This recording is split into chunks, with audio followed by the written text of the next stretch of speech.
చిన్న విరామం. The Chakri residence hotel Tirupati ప్రారంభోత్సవం సందర్భంగా కస్టమర్లకు ఇదే మా ఆహ్వానం. 30 AC superior rooms, good interior, star class సదుపాయాలతో పాటు special tariff, opening offer, 15% discount. Phone 0877 222 8222.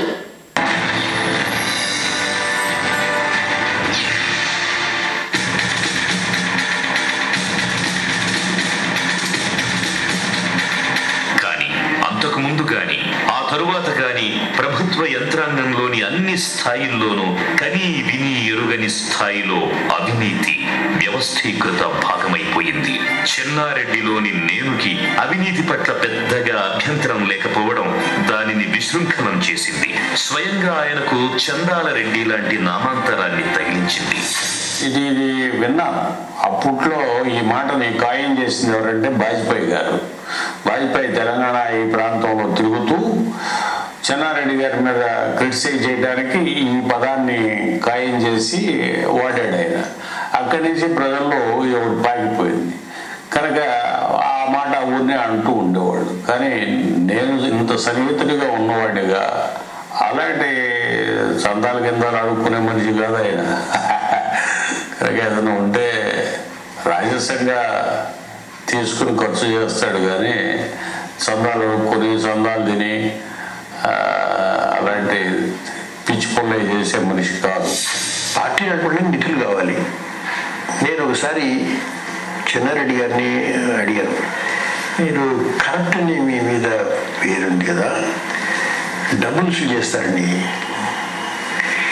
అంటే ఆయన ఒక మాట అన్నాడు, కరప్షన్ అని ఒప్పుకోరు కానీ ఒప్పుకోలేదనుకోండి, కానీ మేము కొంత నిధుల సేకరణ చేసి నేను అరసు అప్పట్లో కర్ణాటక ముఖ్యమంత్రి అరసు మేమిద్దరం డబ్బు వసూలు చేయకపోతే మా పార్టీ ఎట్లా నడుస్తుంది, మొత్తం మీద మా పార్టీలే కదా ఇక్కడ అధికారంలో ఉంది, కొంత పార్టీకి నిధులు మేము సమకూర్చిన వాడేదో అని చెప్పాడు. అవినీతిల గురించి ఈ రోజున్న పరిస్థితి చూసుకుంటే చెన్నారెడ్డి గారి అడ్రస్ కూడా దొరకదు. చెన్నారెడ్డి గారి అడ్రస్ కూడా దొరకదు. ఆయన అసలు ఎక్కడ పిక్చర్లో కూడా ఉంటాడు. షష్ఠి పూర్తి వైభవంగా జరుపుకోవడం, తులాభారాలు తూగడం, రాచరికాన్ని పోలిన దర్బారులు నిర్వహించడం వంటి సరదాలన్నీ ఆయనలోని ఆలోచన వైఖరికి నిలువుటద్దాలు. అదే మర్రి చెన్నారెడ్డిని 2 సంవత్సరాల పదవీ కాలంతోనే ముఖ్యమంత్రిత్వానికి దూరం చేసింది. విలాసాలు అనేది కరెక్ట్ కాదు. ఒకటి ఎలిగెంట్ లుక్ ఉండాలా, ఇల్లు కూడా చక్కగా నీట్గా ఉండాలా, కుర్చీలు బల్లలన్నీ నీట్గా ఉండాలా, మంచి భోజనం ఉండాలా, మంచి మనుషులు కనపడుతూ ఉండాలా అనే కోరిక గలవాడు. ఆ కోరికలు పూర్వజన్మలో ఏదో రాజుగా మనం పూర్వజన్మ నమ్మితే ఎవడో రాజుగా అనుభవించిన కోరికలన్నీ తీర్చుకుంటున్నాడేమో అని అనిపిస్తుంది. ఈ తులాభారాలు అయ్యి పర్సనల్గా నన్ను అడిగితే నాకు ఇష్టం లేదంటిది. కానీ నేను కూడా ఆయనతో పాటు ఈ తులాభారాల్లో పార్టిసిపేట్ చేసిన వాడిని. ఆయనకి డబ్బు కోసం అని చేయలేదు. అదేమిటో ఒక ఇంట్రెస్ట్. భగవత్ దీంట్లో చదువుకుంటారు కదా, వింటూ ఉంటారు కదా ఈ కథలు ఇవేను. తులాభారం అనేది ఆ రోజుల్లో చాలా ఆయన అభిలషించేవాడు.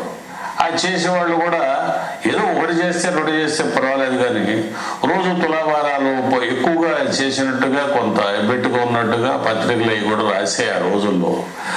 అది కొంత వాస్తవం ఉంది అందులో. చెన్నారెడ్డిని నిరంతరం వెన్నంటి ఉండే నీడ ఆయనలోని నేను. అదే ఆయనకు శ్రీరామ రక్ష కూడా. అందుకే డాక్టర్ మర్రి చెన్నారెడ్డిలోని నేను శక్తియుక్తుల పట్ల అపారమైన నమ్మకమున్న అధినేత్రి ఇందిరాగాంధీ ఆయనను 1982లో ప్లానింగ్ కమిషన్ డిప్యూటీ చైర్మన్ పదవికి ఎంపిక చేశారు. చెన్నారెడ్డిని ఖాళీగా కూర్చోబెట్టి కొరివితో తలగొక్కోవటం కంటే ఏదో ఒక పదవితో బిజీగా ఉంచితే తాము ప్రశాంతంగా ఉండొచ్చనేది అటు కాంగ్రెస్ అధిష్టానం, ఇటు రాష్ట్ర కాంగ్రెస్ నాయకత్వం ఆలోచన. ఇది ఒక నానుడి. ఎందుకంటే ఆ రోజుల్లో బ్రహ్మారెడ్డి గారు ముఖ్యమంత్రి ఉన్నప్పుడు వివి రాజుని లోపల పెట్టొద్దు, చెన్నారెడ్డిని బయట పెట్టొద్దు అని రోజు చెప్పుకునేవాళ్ళు ఇక్కడ. ఎందుకంటే చెన్నారెడ్డిని ఖాళీగా ఎట్టు పెట్టొద్దు, వివి రాజుని లోపల పెట్టొద్దు అని. క్యాబినెట్లో పెట్టొద్దు. కనుక ఇదంతా ఊరినే ఈ బయట మాటల్ని పుకార్లని దాన్ని శాశ్వతంగా 10 మంది మాట్లాడుకుని నిజమని అనుకుంటూ ఉంటారు. వేర్పాటువాద ఉద్యమంతో అగ్నిగుండమైన పంజాబ్ గవర్నర్గా చెన్నారెడ్డి నియమితులయ్యారు. అవసరం అనుకున్నప్పుడు ప్రత్యక్ష రాజకీయాల్లోకి, అనవసరం అనుకున్నప్పుడు రాజ్యాంగబద్ధమైన గవర్నర్ పదవిలోకి ఎట్నుంచి ఎటైనా అలవోకగా పరకాయి ప్రవేశం చేయగల నైపుణ్యం చెన్నారెడ్డి రాజకీయ చతురతకు, సమర్థతకు గీటురాయి. ప్రజలు, ఎన్నికలు, ప్రజాస్వామ్యం, నిబద్ధత అన్నీ ఆయన దృష్టిలో పదవీ సోపానంలో భాగాలు. తాను, తనలోని నేను, తమకు దక్కవలసిన అవకాశాల పట్ల నిష్కర్షతో కూడిన ఘర్షణ ఆయనకు నచ్చిన విషయాలు. ఎన్టీఆర్ ప్రభంజనంతో తెలుగుదేశం పార్టీ రాష్ట్రంలో కాంగ్రెస్ పార్టీని తుడిచిపెట్టేసిన కాలమని జవజీవాలుడిగిన కాంగ్రెస్ పార్టీకి ఊపిరిపోయడానికి 1989లో ఆంధ్రప్రదేశ్ రాష్ట్ర కాంగ్రెస్ కమిటీ అధ్యక్షుడిగా నియమితులయ్యారు డాక్టర్ మర్రి చెన్నారెడ్డి. ఆయన అపార రాజకీయ అనుభవం, వ్యూహ చతురత పట్ల ఉన్న విశ్వాసం రాష్ట్ర కాంగ్రెస్ శ్రేణుల్లో నూతన ఉత్సాహం నింపింది. పిసిసి ప్రెసిడెంట్ ఇచ్చినాక 1,00,00,000 సంతకాల ఉద్యమాలు మొదలుపెట్టారు. అప్పుడు ఉన్నటువంటి అవినీతి మీద, అప్పుడు జరిగినటువంటి తప్పుడు విధానాల వల్ల, ప్రజలకు ఎదుర్కొన్న కష్టాల వల్ల 1,00,00,000 సంతకాల ఉద్యమంతో కొంత కార్యకర్తలను ఉత్తేజపరిచారు. ప్రతి జిల్లా తిరిగి ప్రతి జిల్లా లోపల కార్యకర్తల సమావేశాలను ఏర్పాటు చేసి కార్యకర్తలను కార్యోన్ముఖులను కూడా చేశారు. అన్నింటినీ మించి తన వర్గమా పరవర్గమా అని లెక్క పెట్టకుండా ఎక్కడైతే తనకు సరిపోని వాళ్ళు ఉన్నారన్నా కూడా టికెట్ ఇస్తే గెలుస్తారని చెప్పినట్టు వాళ్ళకి టికెట్లు ఇచ్చాడు. ముందు ప్రభుత్వం రావాలి అనేటటువంటి ఒక తపనతో, ఒక లక్ష్యంతో, ఒక దుగ్ధతో కార్యక్రమాన్ని నిర్వర్తించాడు. దాని ఫలితమే తిరిగి 89లో కాంగ్రెస్ అధికారం చేపట్టింది. రాష్ట్ర కాంగ్రెస్ అతిరథ మహారథుల్ని ఒకే వేదికపైకి తెచ్చి తెలుగుదేశం పార్టీకి ప్రత్యామ్నాయంగా 7 సంవత్సరాల తరువాత కాంగ్రెస్ పార్టీని తెలుగు ప్రజల ముందుంచారు డాక్టర్ చెన్నారెడ్డి. తాను ముఖ్యమంత్రిగా ఉండగా అత్యంత కఠినంగా అణచివేసిన నక్సలైట్లతో సైతం అవగాహన కుదుర్చుకుని ప్రజల్లో తెలుగుదేశం పరిపాలన పట్ల చోటు చేసుకున్న వ్యతిరేకతను ఆయుధంగా మార్చుకుని 70 సంవత్సరాల వయస్సులో క్షీణించిన ఆరోగ్యం, సన్నగిల్లిన శక్తి సామర్థ్యాలకు ఏమాత్రం పదులు తగ్గని నేనుని రంగరించి సాగించిన కురుక్షేత్రంలో ఈ రాజకీయ కురువృద్ధుడిదే పైచేయి అయ్యింది.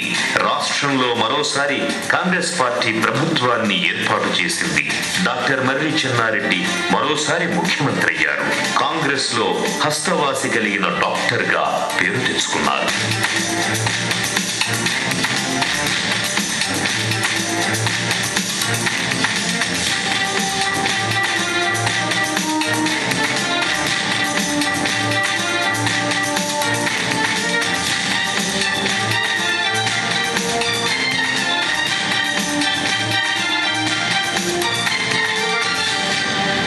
అడ్మినిస్ట్రేషను అదొక ఆర్ట్. ప్రతివాడికి అడ్మినిస్ట్రేషన్ చేత కాదు.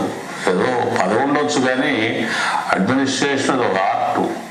చాలా నీట్గా చక్కగా 10 మంది హర్షించే విధంగా చేసేవాడు. కానీ నేను అన్న ఒక్క భావన తప్ప మరే పరిస్థితులు అనుకూలించని చెన్నారెడ్డి పదవి చేపట్టిన క్షణం నుంచే తీవ్రమైన అసమ్మతి ప్రకంపనలు ఎదుర్కొన్నాడు. ఆయనలో మడమ తిప్పని, ఎదురులేని, మొక్కవోని నేను ఆయన దృఢ సంకల్పానికి ఉక్కు కవచంలా నిలిచింది. అయితే అది ఆయన వరకే పరిమితమైంది. రాజకీయ వ్యవహారాలు, ప్రభుత్వ యంత్రాంగం నిర్వహణలో చెన్నారెడ్డికి పట్టు దొరకలేదు. వైఎస్ రాజశేఖర్ రెడ్డి అసమ్మతి కార్యకలాపాలు పరాకాష్ఠకు చేరుకున్నాయి. అవి ఏ స్థాయికి చేరాయంటే పులివెందుల నుంచి కిరాయి మూకల్ని తెప్పించి హైదరాబాద్ పాత బస్తీలో మతకొల్లోలాల మారణకాండను సృష్టించారు రాజశేఖర్ రెడ్డి అనే ఆరోపణలు వెల్లువెత్తే వరకు స్వయంగా చెన్నారెడ్డే ఈ ఆరోపణలు చేశారు. అలు పెరగని, వెర పెరుగని, ఓట మెరుగని ఓ వయోవృద్ధ